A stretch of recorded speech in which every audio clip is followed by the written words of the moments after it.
Hey y'all. What's up? Welcome back to the channel. If you're new here, don't forget to hit that subscribe button, smash the like, and drop a comment down below. Today, we're diving into some seriously cute crochet magic. We're talking flower blankets that'll totally level up your cozy game. So check it, this blanket is all about those fun, flowery vibes. You got your granny squares, your round flowers, and all those little petals popping out in super bright colors. It's not just a blanket, it's like a statement piece for your couch, your bed, or even your baby's nursery. Now, let's break down the vibe of this design. Each square's got a center flower, and then you work your way out with soft stitches that make it puffy and squishy, perfect for snuggling. You can mix and match colors, do pastels, or go full rainbow blast if you're feeling bold. It's super flexible, so you can make it your own.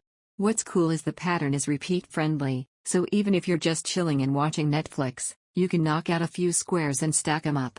And don't stress about perfection, crochet is all about fun vibes, right? Each little flower adds character and charm, making your blanket totally one of a kind. And hey, if you're gifting it, boom! You just made someone's day. Granny, your BFF, your new baby niece, anyone would flip out over this cozy floral goodness. Just add a little border, stitch those squares together, and you're done. Easy peasy. So that's it, y'all. That's the lowdown on the crochet flower blanket. Super cute, customizable, and all about those cozy, happy vibes. Don't forget to share your own creations, tag us, and of course subscribe so you never miss these chill crochet inspo videos. Catch y'all next time, and happy hooking!